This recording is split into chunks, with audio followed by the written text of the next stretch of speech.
Phoenix Metro is a very large area, and real estate's all about like real Yep. estate is like zip code by zip code by zip code, right? What's happening in Scottsdale is not what's happening in Abilene, right?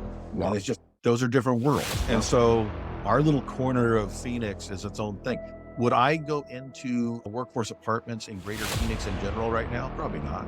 They're kind of overbuilt. It's been done.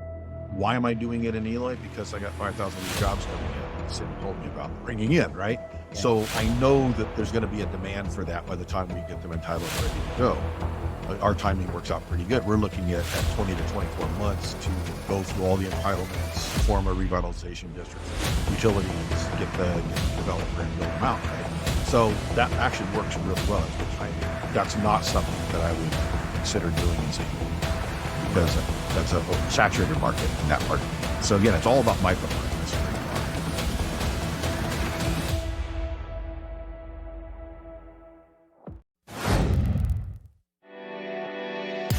You're listening to the AZREIA Show.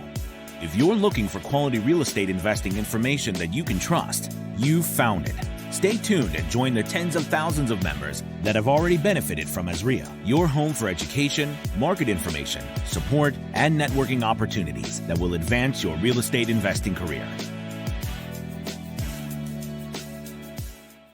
Welcome to another episode of the AZREIA Show. We're so excited and delighted that you're here with us, and we love our loyal listeners. So what we want to do today is we want to talk with Steve Matley today, and we have our executive director, Mike Del Prete. Mike is doing well, I'm assuming. Thanks for letting everybody know, Marcus. Because I know you're doing well, man. You're right in the right next room. Today we want to talk with Steve. Steve is an educator. He's a business professional, land developer, construction. He has a construction management background. He hails from San Diego, California. So we're going to get an aspect, and what he's doing is he's looking at some emerging markets here in the Phoenix metro area. So the Eloy, Casa Grande, heading all the way down to Tucson. So the underdeveloped areas. So we're going to be talking about that today, but also we're going to be talking about syndications, raising money, funds, and things of that nature. So Steve, man, welcome to the show. How are you? Fantastic. Thank you, Marcus. Good to see you again, Pete. Awesome, man. All right. All right. So Steve, kind of give us your background, man, because you got a lot in your bio. Kind of narrow it down for us so the listeners know exactly who they're talking to and why we should be listening to you. Okay. Well, they don't have to listen to me, but I will tell them that for the record, I look really good on the radio. So, so my background, I come out of the construction industry. Actually, I was a general contractor, construction manager for a long time, and went from GC to agency construction management, where you don't design, build, or engineer a thing. They're the orchestra leader, right? You don't do any of the work. You just you just run everything. Mm-hmm. So I did that. Yeah. Private development, public agencies, military, university systems, all that kind of stuff. And then ended up working over into my own business. I started the business because I was doing something that did not compete with my employer. And so what I was doing was trying to build up my own personal wealth base, especially towards my later years, right? And I figured, okay, if I can do land stuff, I had a friend of mine that I'd known for years that I'd met when I lived in the Palm Desert area before I moved down to San Diego. And he did that. And so we talked about, kind of learned kind of roughly how that works. So I was at that time looking to just build my own personal wealth base. This is like around 2000ers. And I was trying to tie land up where I could afford it, which was in the inland Riverside County area of Southern California, which is basically commuter time, right? Those are people that can't afford to buy houses with money. So they buy them with 90 minutes of commuting time into LA Right. County, and they're all reachable. So I was trying to do that. And I had a few investors that were willing to go along with me on a venture, on one of these ventures. So this guy he's my business partner. I had known him for over 10 years at this time. He called me one day and said, "Hey, I've got a doctor because I had a back injury surfing, and I have a doctor that's been helping me through this, but he and his buddies want to buy their own medical building using their retirements and then rent it from themselves." Well, I didn't know you couldn't do that with silver tires back then, but I was just a CM, right? So I said, "I'll talk with them." He said, "They need help. They need guidance." So I went and met with them a couple of times. That didn't work out because their attorney said, "You can't do that." But I asked him, I said, "What are you doing?" He says, "I'm actually trying to tie land up in an area in Riverside County, him at San Jacinto area." I go, "I know the area well." He thought I didn't know it. I said, "Yeah, I know the area well." And he goes, "Yeah, I've got like 4 properties tied up and I need capital." I said, that's fascinating because I've got capital. I've been trying to tie land up out there and I keep getting beaten out. You're the guy beating me out because there's nobody else out there beating. So we found out we were actually competing each other to acquire land. Oh, And didn't even know wow. it. And so then I look and go, okay, you've got land. I've got capital. Sound duh, right? Let's put this together. So we put together a quick project. And I remember 4th of July, I think, 2000. We met him in Temecula. And we went through plans. We made a bunch of photocopies. The local Kinko's back then. Now it's FedEx. And we put together a package. And I got 3 investors come in. Grand total of $90,000. Okay, so not that much. We picked up a 67 lot tentative tract map that had expired. The city looked at it and said, just update the soils and the environmental, update this map and submit it. We're not going to have any changes on this. We're good to go. So we turned that whole thing around, and this is in California, Mike. We turned the whole thing around in under 10 months, which is unheard of. Wow. Wow. Okay, so those investors came out of that deal, and they all went into another deal with us, and we started several other deals, and they all rolled over. And they kept rolling with us with different projects. So over the next, let's see, between then and the end of 2006, we did 40 plus projects together, all in Southern California. Did very well. And until January of 05, when we had a meeting and decided no more new projects, let's finish what we have because they take a while. Some of our projects will take a couple years. And so we'll take a while. And we sold our last one in November of 06. And then cruised through the downturn. That's right. Cruised through the downturn and lived on what we had made. And that's where I end up accidentally getting into education. I teach at colleges and I actually run construction management degree program. Well, I think you said something huge there, and you sold everything and you lived off what you made. Because think about it, we've been riding a seller's market for the last decade or so, right? So inevitably at some point, something may change or happen as a downturn. I don't know. I just wanted to point that out. That's very impressive. Like for any advice, my partner moved to Florida and bought a horse ranch. He still lives on it. I moved, my kids grew up. So I ended up shifting over to education by accident because it was initially just kind of a nice little downturn hobby. And it ends up, it's okay. It doesn't pay well, but it's a lot of fun to do. But it keeps me connected to the business. And when we reformed, we went back into doing projects again, late 16, early 17. And what made you come back into the business? Yeah. What did you see? Well, it's going to sound strange. The market was starting to come up again, and we noticed that. But the primary catalyst, honestly, was the election of Donald Trump. God. And here's why. Because, so it's not so much a political thing as, here's my view on politics. I have my opinions of stuff. They're irrelevant for the most part, right? It's just me. There's a bunch, everybody else has different ideas. But politics is the rules of the game. And no matter who is in charge, no matter what's going on, you have to know the rules of the game if you're going to play the game. So you can bring your hands and yell and scream and cry and cuss and swear, whatever you want to do about it. That's not productive. What's productive is understand this is where we are. This is who's making the rules. This is the rules they're likely to make and what they're going to want to enforce. Let's play that game. Because if you're playing lacrosse while everybody else is playing baseball, you're not going to get ahead, right? So you've got to know what's going on. And the reason was what was Donald Trump before he was a politician? Yeah. He was a land developer. Yeah. He was a land developer. So you think, gee, I wonder what kind of laws might get enacted, right? Because he knows he's only going to be there for 8 years at the most, right? So you know that. That's a family business. Do you think that maybe some of what the EPA is doing, do you think some of the land regulation, you think some of those might get relaxed, set things up a little bit, right? Do you think interest rates, all the stuff, we're going, this seems like the time to jump in. Awesome. Because one of us is in the White House, and whether you like the personality or not is irrelevant. The fact is he's a real estate investor guy. Right. And looking back, have you noticed that? Like, boom time. What did real estate do? Right. Yeah, of course. So you look between what did real estate do? Right. Yeah. And so it was a good call. Was it entirely up to him? Probably not. Did he have a big influence on it? Absolutely. Because we saw when the election shifted, we've seen a different trend, right? Is that surprising? Is that because it's an evil person in there? No, it's because he has a different perspective, a different group of constituents he's trying to please, a different philosophy of life, right? That's why we have elections, to get different people, different ideas in there, right? So you have to understand the rules of the game. And that's the main reason we went back into new projects again. And we're obviously Biden's not stopping us from doing other new projects. We just shifted local. So in 16, to keep going, like would you guys jump into and where'd you start? Well, initially we went back where we started, where we had left off, which was in inland Southern California, which is still growing. And I will say this, California is probably still the most lucrative market for real estate.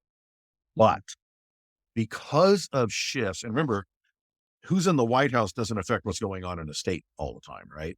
Right. Okay. Especially when you have a state that's 180 degrees opposite of what's going on in Washington, right? Which California was. Mhm. So California continued with their policies. And again, you can argue all day long, good, bad, indifferent, whatever. But the fact is that they're very antithetical to real estate investing and growth and new home sales, which is why there's a shortage, right? It's just what it is. So despite the talk, most policies are set up to prevent the construction of new homes and affordable housing, even though they say that's what they want. So their solution to affordable housing is throw an ADU in the back of every yard, right? But don't, Mhm.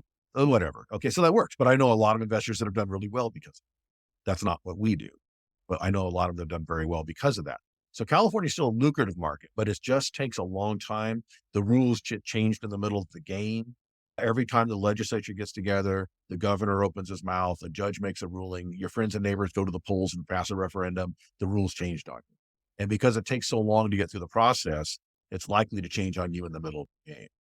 So how do you And that's prepare for that? experience that. Yeah. How do you? Well, so that's why I'm selling my last California project right now. There, you sell everything in again, California. Okay. It's super lucrative. Okay. We're Yeah. selling the lots at a little over double what we had originally performed them for. However, the time frame is so far out that the annualized return is actually going to be lower because of the time issue. And okay, now I will say this, there was a pandemic in there too, but that was one issue that should have been recoverable with, a year ago by now, right?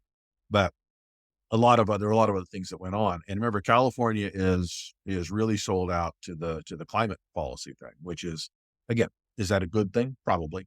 But is affordable housing a good thing? Yes. So you have two different goals that are opposite of each other.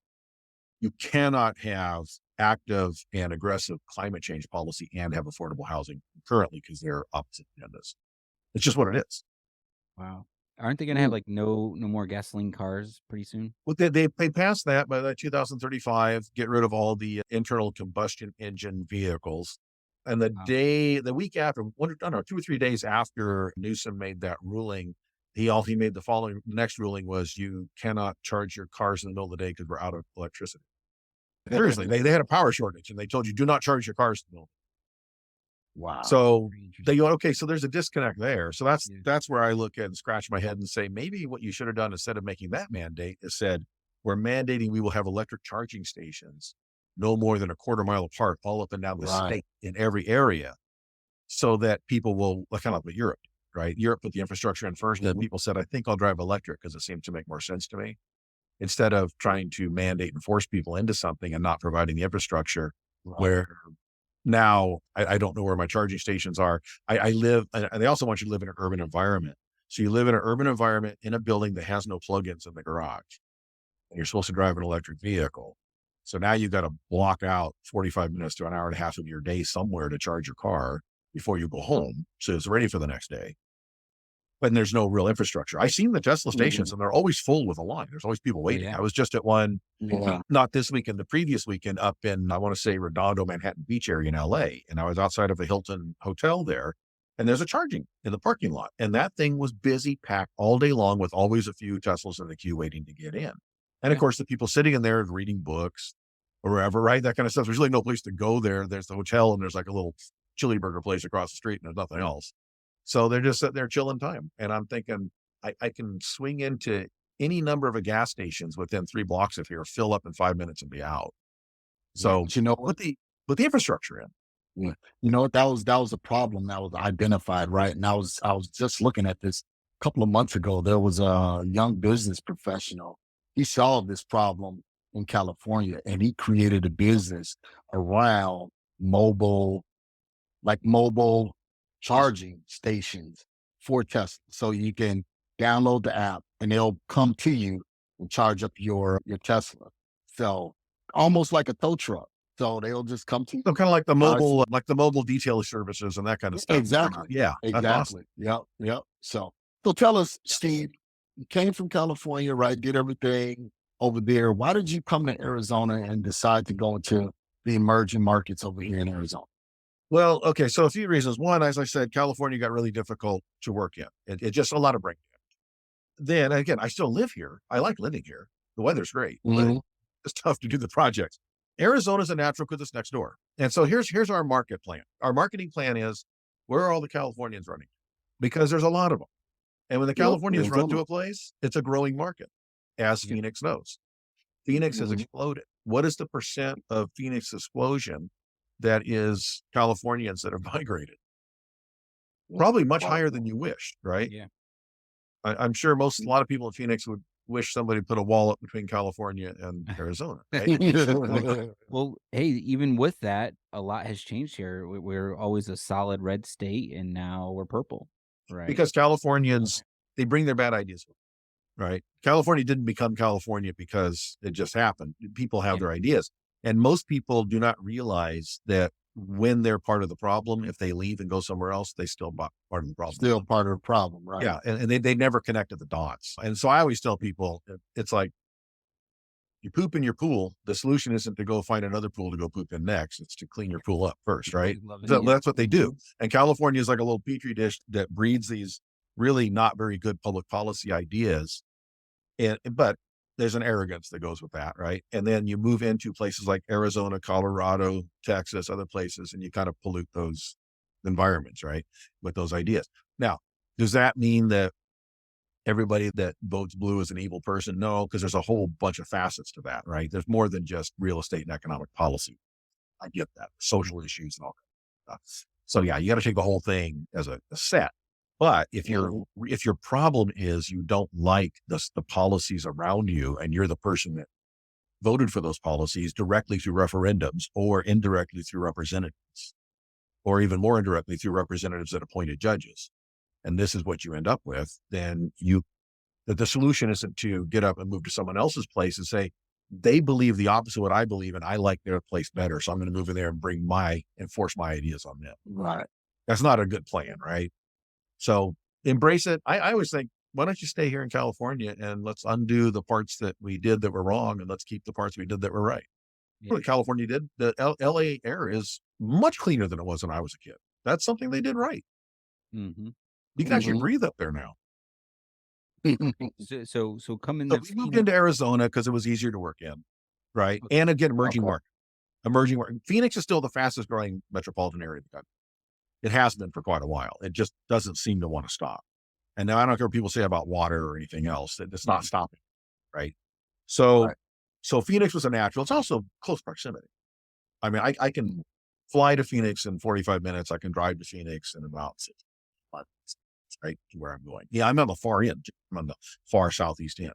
So we found the west end where we had been doing stuff 20 years ago was pretty much sold out, done, spoken for. You're not going to get much in there unless you're doing infill. So we like larger places and we like the emerging markets. So we ended up going into the southeast.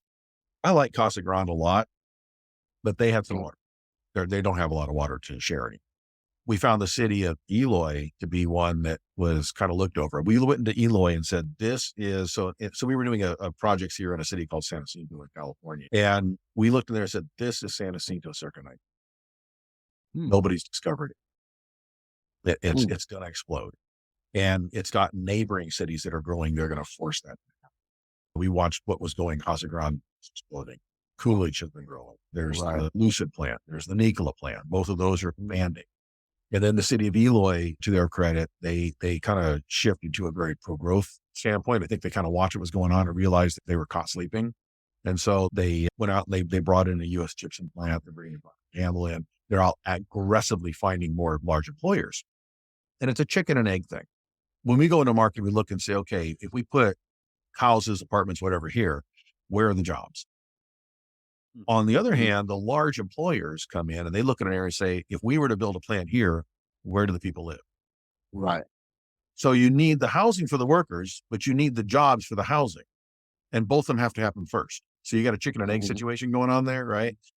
And so we were doing mostly, we went in there, we did some entry-level housing stuff, sold that off. And then we were going to do, and we're still going to build to rent 55 plus product. And the city loved our concept. They loved the plan. But they said, what do you have for workforce housing? And we kind of said, well, nothing. We didn't know there was a need for that, no offense, And they said, no, and they told us what their plan was and what they were doing. And we're like, oh, so they're saying, okay, there's about 5,000 new jobs coming in here in the next 18 months based on these employers bringing in the expansion of the EVs and the plants coming in, and we're trying to get more. The biggest concern when they talk to them is, where would our workers live? Because if you're going to move into an area and build a plant and you're going to employ a few thousand people, you don't want to pay all of them bonuses because they have to commute 6 minutes across the desert, right? And the other thing about that corner is it's a little bit isolated, which is probably why it didn't grow at the same pace the rest of Phoenix did yet, but it's kind of the only place left now, because you're isolated on the west and to the north by reservations, right? Indian. And so because of that, you're separated from what's due north, Chandler and Gilbert, and you're separated from what's due west. So it kind of creates a little slightly somewhat isolated area out there. You got that, 10, 12 minutes of no man's land to drive through to get from civilization back to civilization. The one thing we like about that also, it's almost halfway between Tucson and Phoenix at that point. You're still Phoenix Metro because Phoenix is so large and sprawled out, but you are as equal distance into Tucson, which is growing as well. It's growing very fast, and it's pushing west while Phoenix is pushing west.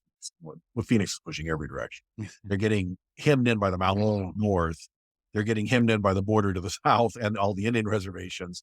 And there's a lot of BLM land and that kind of stuff that restricts the growth. And it is pushing west down the 10. I think it's getting out towards Tonopah now, isn't it?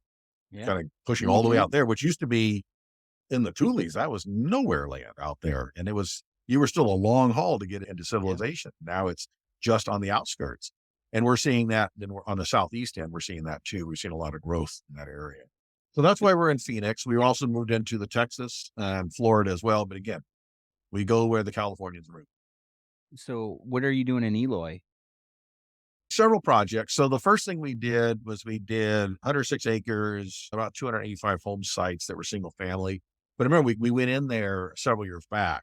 A little over a year ago, when things shifted, the interest rates changed, we shifted outcomes of our projects.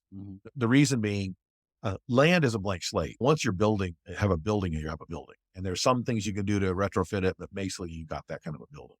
Land, you kind of have more of an empty canvas. So we shifted again to 55 plus products for multiple projects we were doing in the states.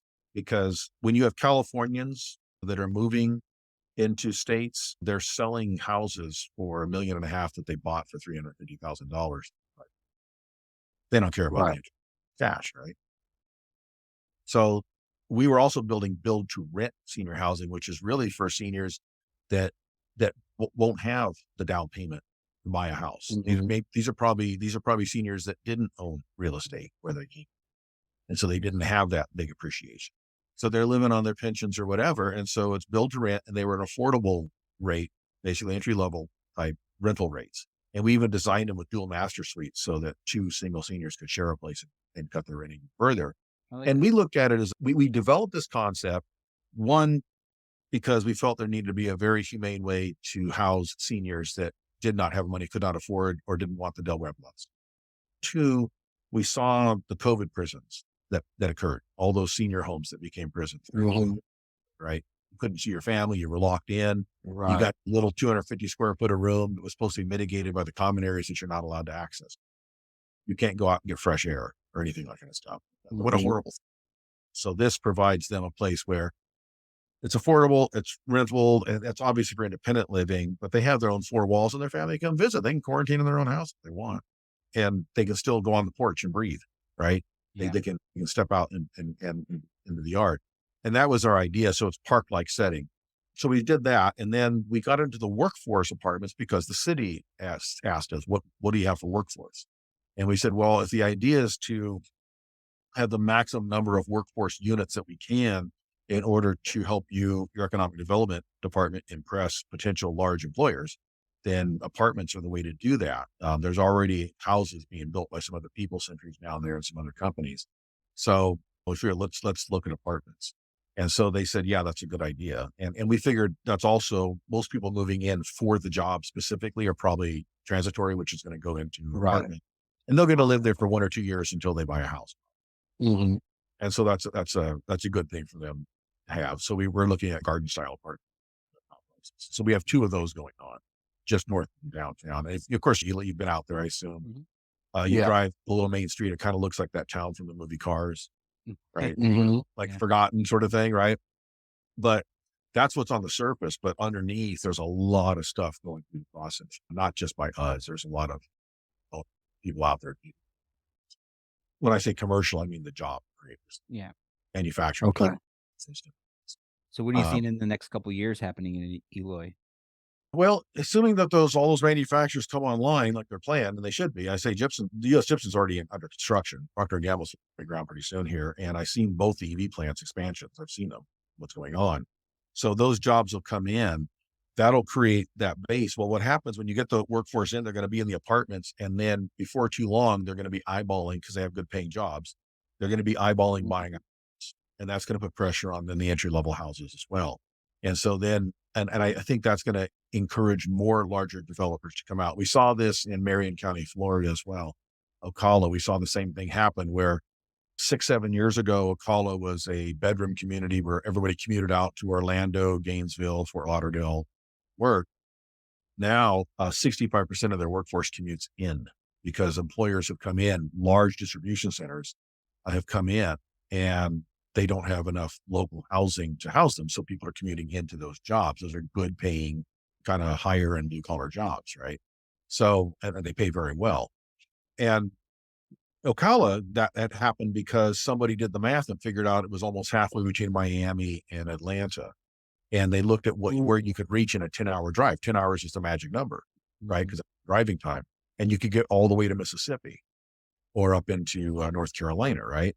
And so they looked and said, okay, this is a good distribution hub, and we can get all the way down into the South Florida, into Miami, into Tampa, and all that area. So somebody did that math, and a lot of new centers came in, which brought a lot of new jobs. And we kind of see that as the potential in Eloy. Plus, you have the new freeways coming in. So a question, because it always seems like through the years, like even through the last boom, it was always like the rumor was Phoenix and Tucson are going to connect one day, right? I guess they have They like will.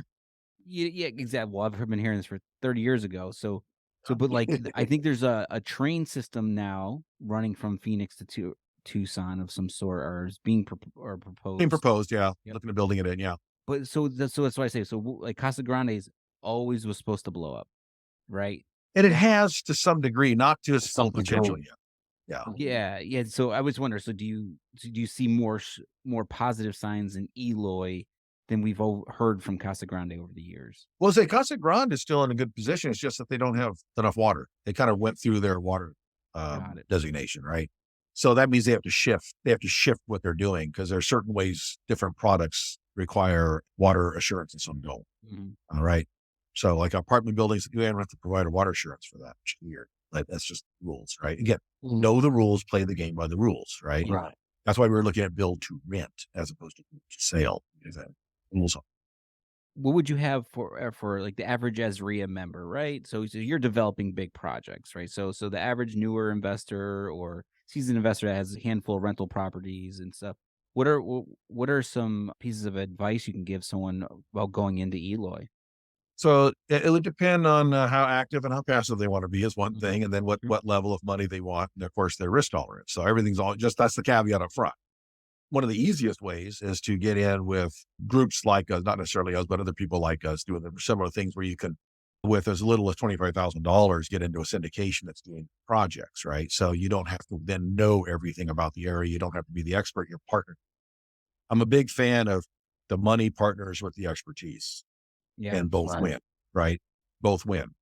Now, the expertise brings some money to the table, and the people with the money learn some expertise through the process, and they get more savvy each round they go through, right? And that's a good thing. So that's one. Number two, you look at, okay, so if this is what's happening, large employers are coming in, what would I put in that would take advantage of that, knowing that there's supposed to be 5,000 new jobs coming in the next 18 months? And they're primarily, well, there's going to be obviously some administrator jobs, and there's going to be mostly the worker jobs, right? The drivers, forklift operators, whatever, that kind of stuff, which are kind of high paid blue collar. So I would look at, okay, what do I have that would service them? That where do they want to live? Again, we're doing apartments. maybe a smaller investor can do a small multi-unit for four or less type multi-unit. That's still available because that's still a residential mortgage. It doesn't get into, it's not commercial. So I can do that. I can buy an older house that's out there. There's houses out there right now that are fairly affordable still. Yeah. Before it picks up. Because people look at it and go, why would you live here? Because they don't know what's going on behind this curtain, right? So you pick that up and I can fix that. And then I can probably build ADU or even a duplex in the back or something like that where I have rentals in the back now, because a lot of them are larger lots out there, right? So I can do that. I think there's things you can do to get ready for what's coming down the pipe and start building up a little portfolio. Now, does that mean, again, we're talking 18 to 24 months off. Does that mean you're going to get in and with your hard money loan, have a renter in there in less than 6 months? Probably not. Yeah. You got to look at the timing, right? So is there maybe an opportunity if you are a real estate investor who doesn't have the W-2 you have to commute to, might you buy something out there, live in that thing for a year or so and start collecting things around you that maybe even, I don't know that Airbnbs work very well out there, but they probably do, say if you're closer to Robeson Ranch or something, possibly. Or closer to Casa Grande. You don't have to be in Eloy itself. You can be in Casa Grande, you can be in Coolidge, right? Yeah. There's other areas. So all that's very drivable from the same area. So start looking around and find out, what can I buy? Is there, for very little money, can I buy an empty space, an empty lot, and camp on it? Just sit on it. And then as things come about, then I've already got the land and all I have to do is build on it. That's a good idea. Yeah. Right? Yeah. Love it. Good stuff. Some great options for those that's looking to get into. Yeah, but I'm talking like those commercial small investors that tend to come to the REIAs. Mhm. I think that maybe, and people can do that even through their self-directed IRAs. Maybe you can't live in the place if it's your self-directed IRA, but you can certainly use it as investment. Yeah, there's probably a lot of Right. people that have these infill. Know what? Oh my God! So we have an experienced investors like meeting at a wine bar. Gentleman came through, and he was literally. It's funny. He just locked up an infill lot, 10,000 square foot lot for $5,000. There you go. Yeah. He was trying to sell it Those- for 10. And you know what's even better is if you can find that infill lot and you find out that it's zoned to split, Yeah, yeah. right? Because now you got two Love it. lots, right? So it's a relatively easy. If you're not doing a subdivision map, you're doing a small thing. That's an over-the-counter deal. Yeah, File a man. paper, pay a fee, and split that thing into a couple different parcels, and then you have the ability to you build on both sides of that, and you can keep them both, sell one off, whatever you want to do. Yeah, so yeah, if you got a little money stashed, like you said, the IRA, and yeah, How about using your VA benefits? Because $1 down, if you want to live in the place for a year, Yeah. and so you were going to buy a little tract house, but instead you bought one of these older things, may not be as nice as the new modern ones, but it's on an acre of land that's subdividable. love it. So I live in that, and my VA, after a year, my VA loan requirements are fulfilled, right? And I can go do it again. That's true. Love Yeah. it, man. Cool. Good ideas. So yeah, good options out there. Good options out there. So what do you see? Oh yeah, Marcus. Go ahead, Mike. No. I was gonna say, what are you doing next, Steve? So I know you got working in Eloy, Casa Grande. What are you seeing next as far as the market here in Phoenix Metro? Well, so Phoenix Metro is a very large area, and real estate's all about micro. Mhm. Real Yep. estate is like zip code by zip code by zip code, right? What's happening in Scottsdale is not what's happening in Avondale, right? Yeah. And it's just, those are different worlds. And Yeah. so our little corner of Phoenix is its own thing. Would I go into workforce apartments in greater Phoenix in general right now? Probably not. They're kind of overbuilt. It's been done. Why am I doing it in Eloy? Because I got 5,000 new jobs coming in that the city told me about that they're Mhm. bringing in, right? Yeah. So I know that there's going to be a demand for that by the time we get them entitled and ready to go. Our timing works out pretty good. We're looking at 20 to 24 months to go through all the entitlements, form a revitalization district, utilities, get the developer and build them out, right? So that actually works really well. That's good timing. That's not something that I would consider doing in, say, Goodyear, because that's a saturated market in that part of the Phoenix. So again, it's all about micro markets where you are. We still like our 55 plus build to rent communities. The retiring population is growing every day. It's a very big group, that boomer group. Now they're retiring later. And part of the reason they're retiring later is because the same reason why a lot of them aren't really prepared for retirement. This is the generation that wasn't going to get old, right? Remember the songs, Hope I Die Before I Get Old, that kind of stuff, right? Mhm. This was the generation that was always the younger generation, right? They were still the younger generation in their 50s, right? So that's just who they are and their personality. They're the ones, fortunately, they also brought us personal fitness and those kind of things as part of that, healthy eating, right? All that kind of stuff that came through all that. So we're the beneficiaries of that. But because of that, there's a lot of them retiring out. They're retiring out a little bit later, and a lot of them aren't really prepared for retirement. Because if somewhere in your mindset, you're not ever really going to get old, why would you be thinking about retiring? Even though logically, you know, you should, somewhere in the back of your mind, well, that's not me. Those are old Mhm. people, right? I'm not there yet. Right. And so you end up with some that aren't really ready. And that's why we're looking at the build to rent, affordable, not for entry level, build to rent, single family homes for seniors as a unique, different kind of product. Like it. And so we still like that very much. We're also, I'm in another part of Arizona, I'm doing 55 plus RV. So you buy your lot and your vacation home, you drive up there, or you put a park model in place, right? And it's your space. So it's like an HOA deal, but that's your vacation home instead of having to build a mountain cabin somewhere or something else. And who's that to? Well, that's a different set of seniors. Those are seniors that live in their house in a Del Webb or a Robeson or someplace like that or wherever. And they don't really want to hang out during the summer months. Because as you know, in your neck of the woods, when it's summertime, it's not really all that pleasant outside, right? So you want to go somewhere where it's cooler. So for the same money that you could blow in 2 weeks in San Diego, Orange County, California, you can go spend the entire summer up in Navajo County, right? Up in the mountains.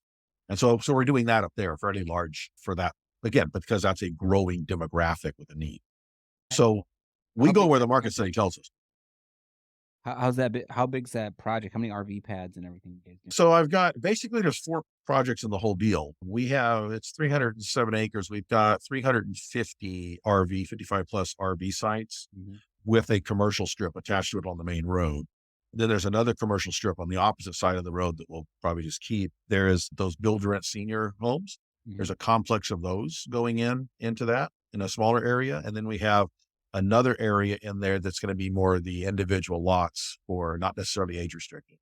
And we looked at that because that particular area is a county seat. There's a large medical center. There are government offices for the county, for the state, and even for the Bureau of Indian Affairs and Forest Service in that area. So there's government workers and there's the medical workers up in that area that service that. And their options tend to be go buy the 5 acre piece and stick a single wide on it, Yeah. right? Or something like that. And so it's to give them an option of living in a more neighborhoodish kind of a place without a lot of land to take care of and stuff and still have a home. They can put the money into the home instead of the land and be in kind of more of a neighborhoodish kind of, even though So they're up. what struck you to go to that area? You're looking in for you went from Eloy to is it Yeah. Sholo or what Yeah. city? And so it's a little out of, so when I say Yeah. emerging markets, I wouldn't consider Sholo an emerging market, Yeah, that's what I but was it's thinking. more I of was like, it's a resort market. Yeah. But here's what happened. I mentioned we did another project in Eloy. The seller of that land owned this land too. got it. And it's one of those things where an opportunity comes up you wouldn't have normally considered, but it solves someone else's problem and gives you a great opportunity that actually can work. And it's actually one of the better projects we put together. And so it's funny because when we went up there, my partner kind of tied the whole thing up and he did a good acquisition deal. That's another thing. It's a very good acquisition structure on it. But again, we knew the seller and we had a relationship with the seller. So my partner worked that out with him. And then he took me up there and showed me around. And it was supposed to be all 1/2 acre, 1 acre lots. And my first inclination was, I'm not doing this. And he was kind of disappointed. He goes, but I got a great deal. I said, yeah, you got one of the best acquisition deals we've ever had. Unfortunately, if we did 1/2 acre, 1 acre lots, we wouldn't see the finish of this thing until our grandkids. I just don't see that absorption happening for 500 some odd 1/2 acre, 1 acre lots. You drove around and saw a bunch of them out there that weren't built on. Nobody was buying them. I mean, that's not what we need. But as we were going through, I said, what's up with all these RV places out here? They're everywhere. And he goes, well, people from Tucson and Scottsdale and Phoenix come up here in the summertime and spend the summer. I'm like, oh, okay, well, let's check it out. So we went in, we talked to people, and we went to several of them.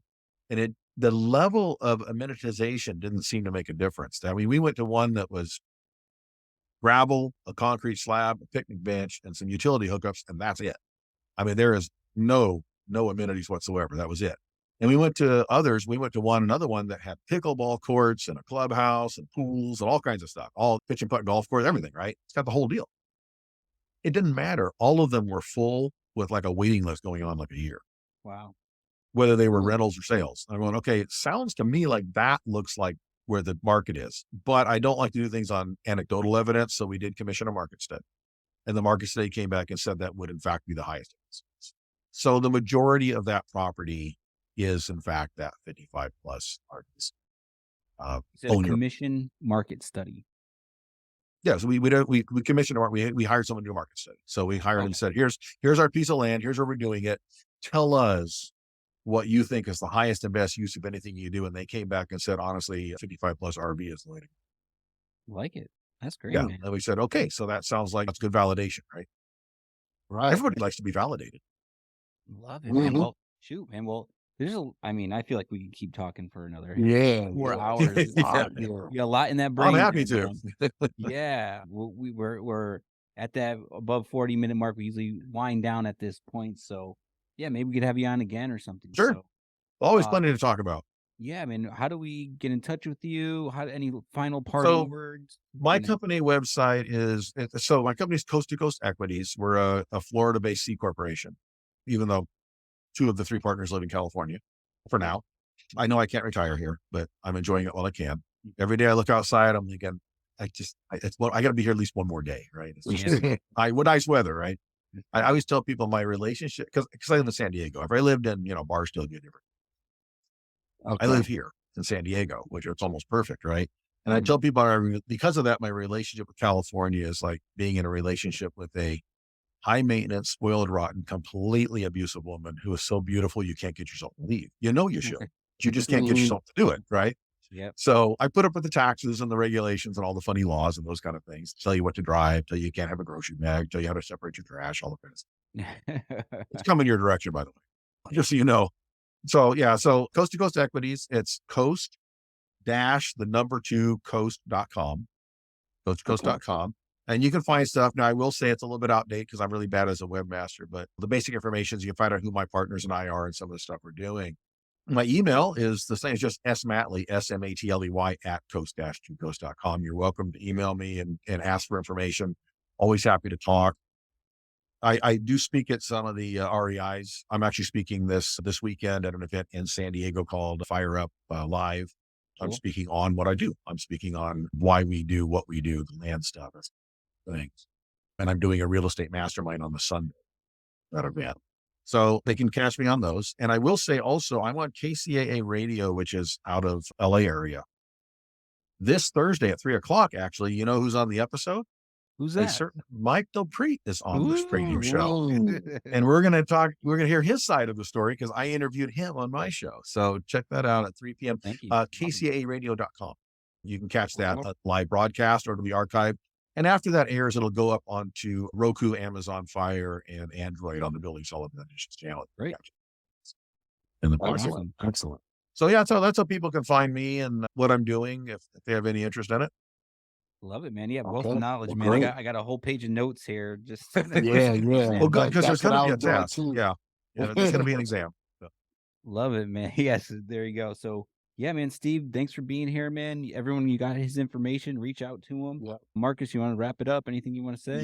Yeah. So guys, you know exactly what to do. You know how to reach out to Steve, and you know how to get in contact with me and Mike. Always go to AZREIA.org for any information regarding real estate right here in the great state of Arizona. We cover north, south, east, and west.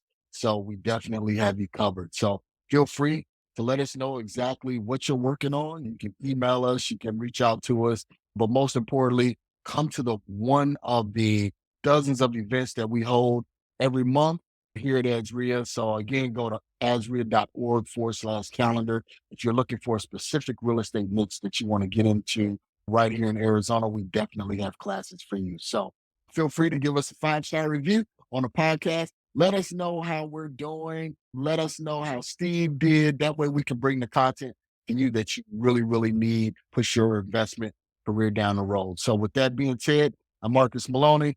Thank you, Steve, for being here. Great episode. Thank you, Mike, for always being an excellent executive director. With that being said, guys, We are signing off. Thank you. Thanks for listening to the AZREIA Show with your hosts, Marcus Maloney and Mike Del Prete. We hope you enjoyed this episode. If you found this information valuable, head over to AZREIA.org and learn more about our community.